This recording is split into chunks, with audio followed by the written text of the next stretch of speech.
Hello, future physios. I am your physio spark. Today we are going to know about physiotherapy course like subjects, fee structure, colleges, career after Bachelor of Physiotherapy, salaries ఇవన్నీ అనమాట. Mainly physiotherapy అనేది వాళ్ళ యొక్క మూమెంట్ని ఫంక్షన్ని restore చేయడానికి హెల్ప్ఫుల్గా ఉంటుంది.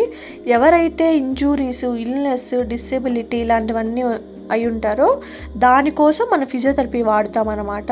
Like మాన్యువల్గా ఎక్సర్సైజెస్, ఎలక్ట్రోథెరపీ, రీహాబిలిటేషన్ టెక్నిక్స్ అవన్నీ వాళ్ళ పెయిన్ రెడ్యూస్ చేసి వాళ్ళ మొబిలిటీని ఇంప్రూవ్ చేస్తామన్నమాట. దానికోసం మనం ఫిజియోథెరపీ చేస్తాము. ఇది 4 years ప్లస్ 6 months ఇంటర్న్షిప్ ఉంటుంది అనమాట.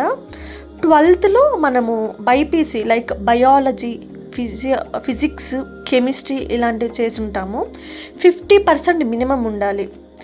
ఇంకా వస్తే ఫిజియోథెరపీ కోర్స్లో సబ్జెక్ట్స్ వచ్చి anatomy, physiology, biomechanics, exercise therapy, electrotherapy, neurology, orthopaedics, community physiotherapy. అలాగే కాకుండా practical trainings, hospital internships, patient handling ఇలాంటివన్నీ ఉంటాయన్నమాట. ఇంకా ఫీ స్ట్రక్చర్స్కి వస్తే 50K నుంచి 1 lakh per year ఉంటుంది గవర్నమెంట్ సెక్టార్లో. టోటల్ కోర్స్ వచ్చి 2 to 4 lakhsలో అయిపోద్ది. అదే ప్రైవేట్ సెక్టార్లో వస్తే 1.5 lakh నుంచి 2 lakh per year ఉంటుంది. టోటల్ కోర్స్ వచ్చి 6 to 8 lakhs అప్రాక్సిమేట్లీ అవుతుంది అనమాట. ఇంకా ఎక్స్ట్రా ఛార్జెస్ ఉంటాయి. Hostel fee, lab fee, exam fee, books, uniform ఇలాంటివన్నీ అనమాట. ఇంకా physiotherapy top colleges in government sector వచ్చి AIIMS New Delhi, Madras medical college, government physiotherapy college in Ahmedabad, King George medical university. అదే ప్రైవేట్ సెక్టార్లో వచ్చి Manipal college of health profession, SRM institute of science and technology, D Patel college of physiotherapy, JSS college of physiotherapy Mysore. అదే ఆంధ్రప్రదేశ్లో వచ్చి NTR university of health sciences affiliated colleges అనమాట. Narayana medical college Nellore, SVIMS Tirupati physiotherapy college, Shri Venkateswara college of physiotherapy.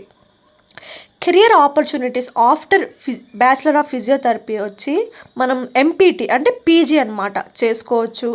హాస్పిటల్స్లో work చేయొచ్చు. మనం ఒక own clinic అనమాట, physio clinic open చేసుకోవచ్చు. స్పోర్ట్స్ ఫిజియోథెరపీగా చేయొచ్చు. అబ్రాడ్కి వెళ్ళి వర్క్ చేయొచ్చు. రీహాబిలిటేషన్ సెంటర్స్లో వర్క్ చేయొచ్చు. హోమ్ విజిట్లు కూడా చేయొచ్చు అనమాట.